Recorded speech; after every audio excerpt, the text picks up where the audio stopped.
เอากินเบิดเลย กินแบบบ่ได้คิดเลย มื้อนี้บ่ได้ไปหาบ่มัน ไปเลยค่ะประมาณ ไปเลยแต่เช้ามื้อนี้มา เพราะว่านี่ก็ปะทะกันอยู่เนาะ เอ้าคือว่าสิคือปะทะกัน มาขากับรถแล้วรถน้อยกับแง่ เมาเรื่องรายการนี่ยังว่างเก่าอยู่ เนาะ บ่ แซ่บ จะว่าเข้าใจเห็นได้ไหน ฮะบ่เป็นยังดอกนั่นพิษไปแล้วว่าพิษคอมาแล้วนั่นน่ะ คิดแล้ว เขาจะตามพิษคอไปแล้วโชคดีเจ้าโชคดีได้เจ้าน่ะ เท่านี้แหละ มาตามแล้ว เกือบตาม รถมันเสียวแล้ว มันเสี่ยวมันเซ่กันนะครับ ฉันบ่ เจ้าโชคดีเจ้าน่ะ เซ่คนอยากให้ บุญหลายเนาะ มื้อนี้ก็โชคดีนะมื้อนี้ที่ทำงานเขามาหา โชคดีเลยบือว่าดีก็โชคดี ดีใจปะ เขินแล้ว ก็ดีใจ คนคืนนี่เป็นนี่ นะ เนาะ วันนี้ เป็นหน้าน้องเนี่ย โชคดี ทั้งที่ทำนี่ทีมงานบ่ได้มาหลายมื้อหรือว่าทั้งหายบ่ได้มาหลายมื้อกินฮอดอยู่บ่ ก็คิดว่าอยู่เกือบขาดตัวใต้วัน อ้าวคำนี้ว่าอีกแล้ว โอ้ยนี่เลือดแท้เนาะ เกือบขาด ผมบอกนะตอนนั้นน่ะ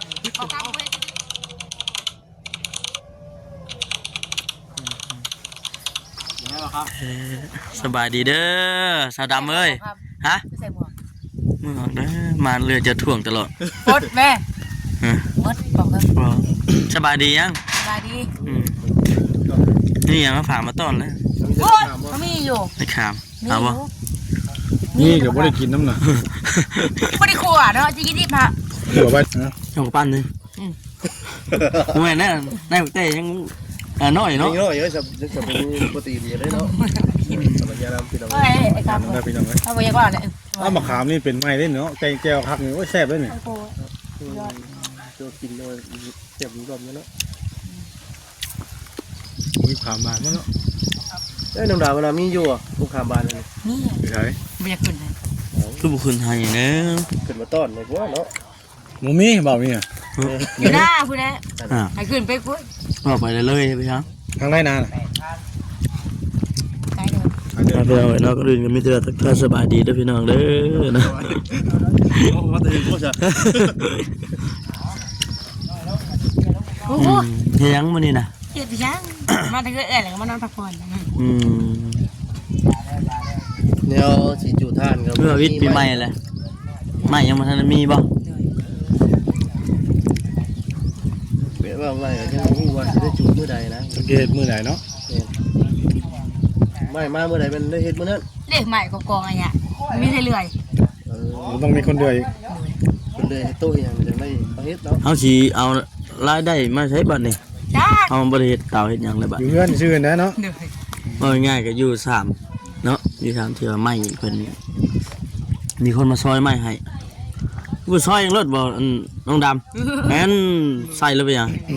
เป็นเนาะ ซอยซอยอันเองบ่ได้เนาะ ต่างซอยจุเลยเนาะซอยไม้ต่างซอยจุบ่ฮะ ไม่ใช่เป็นมึงแต่ก็เลยขาดก้นเลยกินเลยถึง เห็นง่ายคือซอยจุนะห่วยสาวดำเพิ่นเฮ็ดแต่โดนแล้วว่าซั่น เป็นคือซอยจุนะ หมากราคาเนาะยืดเลยก็มีไม่ได้ขั่วไว้ บอกว่ามันก็แข็งกันเนาะ ไปจะ มันต้องกินความร้อนได้ มือ ค ละ วามร้อนร้อนพอเมา อันที่สั่นกว่าเนี่ยฮะให้ได้เบาควรกิน คือว่าคักแท้ธรรมดาเฮาเป็นผู้น้อยนะขัวให้ผู้ใหญ่เพิ่นกิน นี่ให้ผู้ใหญ่เพิ่นขัวให้เฮา มี กิน ก็เจ็บแค้ว โดย เมื่อกี้ไปกินมามันเขาเกยมานอนก็คือรถเจ้าของ เป็นหยัง รถ ห อมเกย ไม่คิดว่าสาวดำจะพูดคำนี้ออกมาจนได้ ไม่กูบอกจะบอกกูบอกชี้นอนเด้อว่านึกว่ามันจะเย็บแค้วกินเอากินเบิดเลย กินแบบบ่ได้คิดเลย มื้อนี้บ่ได้ไปหาบ่มัน ไปเลยค่ะประมาณ ไปเลยแต่เช้ามื้อนี้มา เพราะว่านี่ก็ปะทะกันอยู่เนาะ เอ้าคือว่าสิคือปะทะกัน มาขากับรถแล้วรถน้อยกับแง่ เมาเรื่องรายการนี่ยังว่างเก่าอยู่ เนาะ บ่ แซ่บ จะว่าเข้าใจเห็นได้ไหน ฮะบ่เป็นยังดอกนั่นพิษไปแล้วว่าพิษคอมาแล้วนั่นน่ะ คิดแล้ว เขาจะตามพิษคอไปแล้วโชคดีเจ้าโชคดีได้เจ้าน่ะ เท่านี้แหละ มาตามแล้ว เกือบตาม รถมันเสียวแล้ว มันเสี่ยวมันเซ่กันนะครับ ฉันบ่ เจ้าโชคดีเจ้าน่ะ เซ่คนอยากให้ บุญหลายเนาะ มื้อนี้ก็โชคดีนะมื้อนี้ที่ทำงานเขามาหา โชคดีเลยบือว่าดีก็โชคดี ดีใจปะ เขินแล้วเขินแล้ว ก็ดีใจ คนคืนเนี่ยเป็น ดีใจ ยัง ไม่ ไง เห็นหน้า เนาะ น้องเมื่อวานนี่ เป็นหน้าน้องอยู่นะ สวัสดี ทั้ง นะ ที่ทามนี่ทีมงานบ่ได้มาหลายมื้อหรือว่าทางอ้ายบ่ได้มาหลายมื้อกินฮอดอยู่บ่ ก็คิดว่าเดี๋ยวเกือบขาดตัวใต้วัน อ้าวคำนี้ว่าอีกแล้ว โอ้ยนี่เลือดแท้เนาะ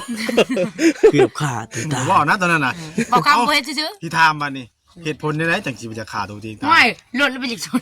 โดยจากชนสิไปฆ่าตัวจริงตายเนาะ เออ ใจบางมือให้มาชนบ่เนาะ เนาะ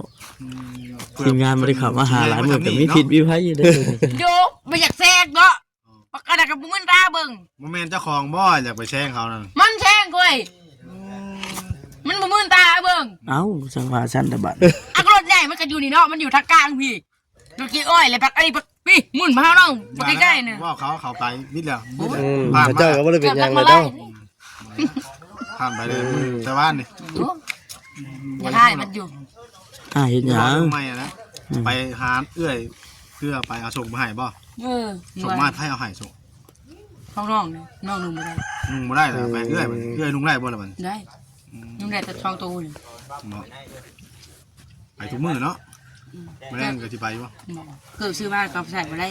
เกือบซื้อมาใส่บ่ได้ก็ คือ ไป บอก เอื้อย คือบอกข้ามไม่ได้อย่าใส่ไปโอ้ยอย่าเถิด คือแบบนี้ หมอเอาเลย ระหว่างข่อยกับของข่อยคือกันนี่ว่า ตอนซื้อนะ ข่อย บ่ได้ซบเบิ่งบ่ซะ คือกัน ไปซื้อเกือบได้บ่ซื้อเกือบบ่ ซอ ซบใส่ ซอขู่กูบ่ได้บ่เอาได้มัน เห็นมันงามน่ะซื้อรถบ่ ให้สาวไปนี่ เออ เห็นแล้วสาว อย่าใส่กุ้มใส่ก็บ่ได้ บ่ โอ้ซื้อถ้าจริงว่าไปซื้ออยู่ห้างมันก็ต้องชบต้องลองมันก่อนซื้อ ก่อนสิซื้อเนาะก่อนสิจ่ายเงินเนาะ เจ็บปีเดียวนี่ค่ะเกี่ยวถือโอ้ย เป็นแล้วจังว่ามันจะแก้วเนี่ยไปเป็นเพราะ เนาะ เป็นไงจะซื้อยังจะซื้อยังลืมเลยเข้าวัดยินอาหารนี่เนี่ยผู้ดึงเมาเลยเกี่ยวดีมันพุ่ง พวกนี้เนี่ยปักเบิ่งบ่ออก คือช่วงนี้ก็บ่ได้เฮ็ดหยังพี่น้องเอ้ยทางน้องดำมันก็ แม่น มีแต่ไปหา บ่งออกเลย ก็ พี่ เที่ยวไปเที่ยวมาเนาะนะครับถ้าว่ามีทีมงานเขามาหากันแล้วก็อยู่ โมแม่เงินเนี่ย ไม่ จะ ไป ไป นั่น ใช้ นะพี่น้อง เคยบ่บอกผู้เดียวซอดำ บ่มีหรอกเนาะ ยันว่าทีมงานบ่เข้ามายันว่าเว้าผู้เดียวลงเว้าผู้เดียว นึกว่าบ่เดียวบ่ เออ มากับไก่กับนึงแหละ บ่ได้แม่นมันพามันสินบ่ได้ลงวัดบ่มื้อนี้ มันแม่นมือเฮาพี่อ่ะ เพราะว่ามันสินจังซี่มัน มือเพี่อ่ะแก จะชื่อเรื่องพญานาคบ่ เดี๋ยว จะเชื่อว่าเรื่องพนันมีจริงบ่ดิ บ่แล้วก็มื้อนี้เลขออกแล้วมื้อ งูแหละมันเป็นนี้ บ่ได้พันบ่ซะ สร้าง แต่แม่เลขก็ยังบ่ถือกัน พันบอกเลขข่อยก็บ่ถึกมื้อนั้นให้ไปซัง เนาะ บอกเลขข่อยก็บ่ถึก ไป อันมื้อนั้นเราบ่ได้มาหาเจ้าบ่มื้อนั้นที่ว่าเราเสียชีวิตมื้อนั้น พันอยู่เฮ้ยอายุเราจะ50ปลายแหละไปบ่ได้ถือบ่ได้ถือครับ ยังพาเอาเงินหัน มี มาไปซื้อยังได้เสียมาให้ได้ปากกระดาวเด้อ เครียดอ่ะ เครียด เครียดไปช่างอีกกันนั่น เครียดแล้วนะ เออ นี่ไงว่าเอาจะก่อนยัง เครียดว่าจังกอดดิ เออ ไป เอาเว้าเผื่อเรามีเมียได้เด้ ไอ้ก็เขาบ่ แพงกันเนาะ เพลงกันเหมือนอ้ายเหมือนน้องหั่นแหละพี่น้องเอ้ยเนาะเดี๋ยวกันซื่อ รอบกินหอดแห้งไม่ได้มาหาหลายมื้อ แหละเบิ่ง สีสัน มาทะเลผู้ใดงามผู้ใดรวยผู้ใดงามก่อน เอา เอาถามบอสลี่ถามเจ้าของนั้นก่อน เจ้าคิดว่าเจ้าของงามบ่จ้ะ บูเลย งาม งามอยู่ งามแล้วเนาะ ระดับสาวดำแห้งเลย ลุงแหงอะไรไปกินมันข่าวใช่ไหม ไม่ใช่บุญเขา ไปเพื่อนเพื่อนมู เหมือนมูจะลึกกินของเขา ดูช่วงนี้มันขับ ตัวใหญ่กว่านี้เลยชื่อตัวใหญ่เลยจะอยู่มันขัด แม่นบ่เจ้าบ่ได้อาบน้ำ2-3 มื้อ ตีหนีไว้ ติดมีไว้ ไม่ได้ชิดยายมัน มือเล่น มื้อแรง จักมือแล้ว อากาศห้อนนี่มัน เจ้า จักมือแล้ว อาบตัวเองเนาะ พัง 3 มื้อ 3มื้อ สระบ่ได้อาบ จัก น้ำ มือแล้วตินี่จักมือแล้ว 3 มือเลย 3 มื้อนี่ เลย 3 มื้อนี่บ่ถามมาบืนยังหวามน้ำยูนหนองล้น เอ้า เนาะดีได้เปล่าดีเอ้าอะไรมือยังหวามเนาะ ไปยับอ้าวคือดีกว่าไม่ใช่พายตัวเองเหม็น เอาหยอกยืด ทิศหนึงอาบน้ำจักเทื่อ อ่ะมือ บ่อยาก ตาม ซื้อ คนเอา งานก็สวย อาบอยู่ห้องน้ำห้องในหมอนาว หมออาบิโน ฮะ อาบิโน อยู่นอก เป่งมาใหม่ๆกัน มึงก็ฮ้อนอยู่อาบมาถ้าเฮาเปิดใช้อ่างน้ำไว้น่ะมันเย็น ทางใดน้องเลยขอโทษขอไปทางใดน้องเว้าน้ำยำได้ภาพน้ำน้องเลย โอ้ น้ำบ่อาบพิษนี่3 มื้อดิ ไปกินยังเงินตอนเที่ยงนะ กินจากอะไรลืมเลย เอาดีๆเชียดกินยัง เป็นผู้ชายผู้สาวเนาะก็ต้องมาคนสวยคงงามแล้วเนาะ แม่นั่นแหละมักความไปลอยแล้วชอบทำ ถ้าชิปลาดุกมันขาวๆว่าชิปล่อย ลูกมาใช่น่ะ เชื่อ เชื่อบ่แต่จึงคือว่าอยากให้ชื่อลูกไม้จ้ะข้าวเอา ข้าวเดียวเบิดบ่ข้าวเดียวเบิดอันบ่ ใน3โต๊ะ4โต๊ะนึง มาอยู่ข้าวเดียวเบิด ข่อยมาว่าจักได้ คนละข้าว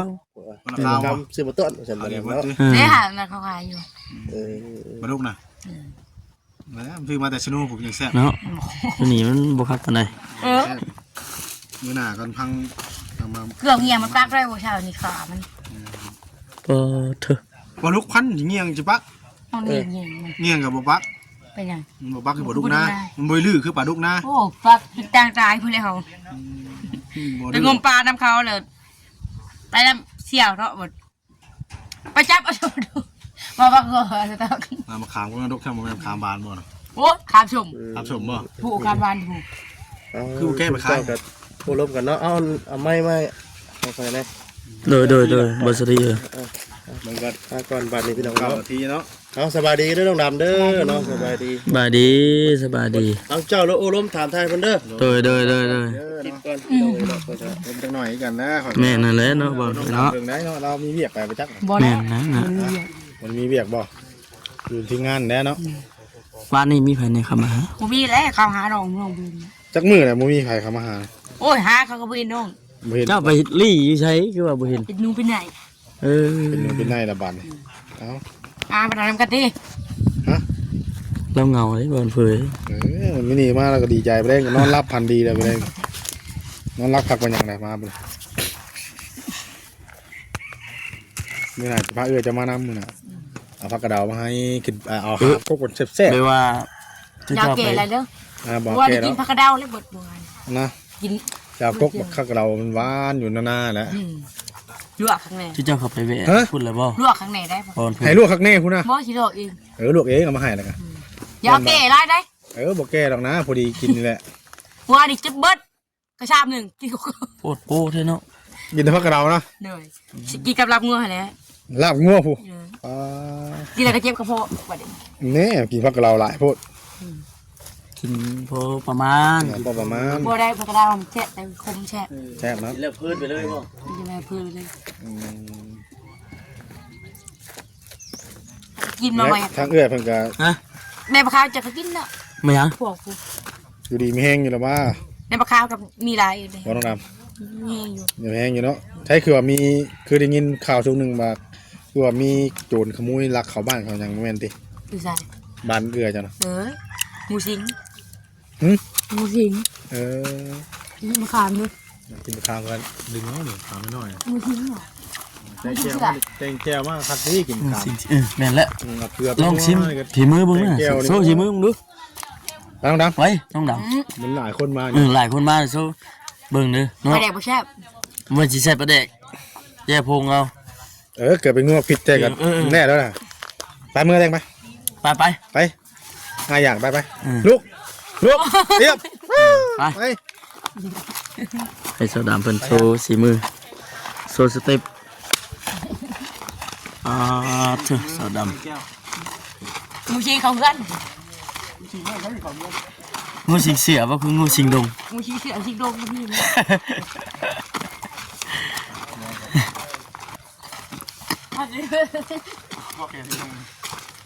ย ก่อนว่าดิหมอนแห้งเนาะ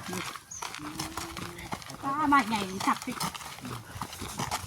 ช่วงไปก่อนพี่น้องเลยกินหมอนหลายมื้อเลย เนาะจะลงไปหอมแก้มนะ มันกลายมาได้แล้วนี่ เขาเลยชื่อกูเคยเนาะเอาค ฮะ ำเขาเลยชื่อกูเนาะ เมื่อใดก็ เขาเลยชื่อกูกูก็ยังไม่ได้ล่างครับ กินบ่ล่าง ว้าวพี่กินเหล็กก็ไม่ได้ล่างนะมื้อเช้า เฮ็ดกินเฮาอยู่คนเดียวเฮาก็ต้องล้าง ว่าลืมเนาะ สะอาดบ่ต้องลืม ไปย่างนะแม่นี่ โอ้สุดท้ายเรากินฮอดแห้งนี่ได้บ่อนเผย กินอะไรก่อน กินฮอดแต่ก่อนบ่ได้อะมันกลายเชื้อได้แล้วจังนี้ก็ได้มันกลายเชื้อได้แล้ว ไปแค่ผมเอาถีบมันเด็ดไม่หน่อยยางนะเบิร์ด ระเบิดก่อนมาหลุดแม่อะไรวะจริงวะ สาวดำคนโสดอยู่ตัวโสดคนเดียวฮะ ไปดูเขาหนึ่งตาเร็วจักลูก อ๋อเอามาใช่อันนี่นะ เสือเอาดิ ฮะ นั่นน่ะโอ้ยขังมันนี่วะจ๊ะ เนาะ ขังให้กระทังเราว่ะ ไปไหน พูดกระทังตัวพูด ไปมันหน้ามันห้อนหน้ามันหน่อยโพดอันนี้น่ะ มันบอกไป เต้นมาเดียวไปเจ้าหา มันบอกไปมันบอกเล่น โอ้ยเจ้าต้องหากระทังใหญ่ๆเสืออ้ายรถนะ พูดต้องกระทังตัวนั้นเนาะบอลเผยเนาะ แม่นมันสอดได้ตัวนั้น เอาอย่างถัง เอา นี่กระซ้ำนี่ก็ได้ มั่วเลย แนวขางวืดบ่อย่างเนาะ ซ้ำมันใหญ่เน่ เฮ็ดแนวสีได้กี่ลายแล้วแบบนี้ไปเลยเข้าห้องน้ำบุ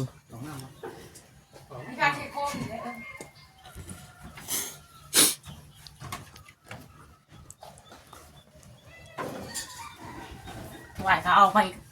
จะไม่ใช่คน เย้เนาะอันเธอดำหมอใหญ่เลย โอ้หอมหมอหอมน้ำ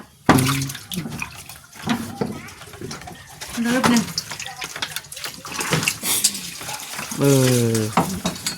เป็นนิ้วเนาะเธอดำเนาะเจ้ากันเนาะ เออ เอาเนี่ยน้ำพี่น้องเอ้ โอ้ ย ยหมดหานี่ อ้าวก็ช่างก็สิ เอาเลยสปอร์ตเท่านี้อ้าวข้าจะก็ทำไปกิน นี่ ไง ตาผู้สาวชื่อเลยอันนี้ ผู้เก่งกับงามมาเลยพักบอก ของคนโบราณน้ำ ไป เนาะ เงินเรื่อยยังว่ามาเข้ากลับเลยนี่เดี๋ยวผมบอกกลับยัง เขากลับเครื่องม่วงนี่วะ ในห้องบันนี่ แล้วก็ล่าง ก็มาล่างถ้วยล่างบวงนี่ เป็นเลยเนาะแล้วก็เนาะ โอ้ยสุดยอดเลยเนาะ หมดกับพวก ตำแจ่วผักโอ้ยแซ่บเลย พอข่อยในย่านแต่เราตำบ่เป็นเสียดาย เขาแตกเลย ตำแจ่วเป็นอยู่บ่ ยินเด้ออ้ายบอกก่อนเด้อ บ่ ทาง ซื้อ ไม้เด้อปลานี่ ได้เลยมันมีเลยค่ะ มันใช้งานอะไรอยู่บอกกระตู้เขียวนี่ เพราะว่าเขาจกมาได้จะได้ เอากับปาดออกแล้วเนาะ บ่จบก็ได้ถอกเอา เอามีดปาดหัวออกหัน โอ้ข้างใหม่ ทาง ข้าง ไม้ ไม่ได้มันไม่ได้ไป โอ้มันก็ไปหน้ามันห้อนมันหน่อยมันก็ตายแหละนี่ หมอ มัน ห้ ก็ อนทางกระเทียนใหม่ มันก็กินบ่ได้หลายมื้อนะ ตาย แล้วแต่ใส่บ่ตายก็บ่เล่นก็กินบ่ได้2ตัวเนาะ บ่ประหยัดกิน ประหยัดกิน ไม่เล่นกระโหลกหมีกิน ลูกมี เออ โอ้ติดเข่าเดี๋ยวว่างแตนต่อเด้อนี่เด้อทางแตนนี่เด้อ มีหอยแตนบ่ นี่ เอ้ยต่อดีกว่าบริยานเด่น บ่ได้ยัดหุงข้าวว่าคืน1ข้าวกิน หนึ่งข่าวกิน หุงข้าวว่า ไอ้ข่าวเขาไปตากหมดไปเลยหมดอะไรวะ เมื่อคืนบ่ทัด เออ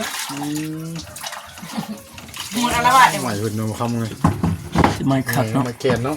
โอ้ จะเอาใส่เนาะ รถ ลง ใหญ่ ป่าลงป่าฮะ รถใหญ่บ่เพิ่นแกมา เขาจ้างรถเขาจ้างพาแหวนแล้วก็โชว์เลยเขาถูกเฝ้าถาม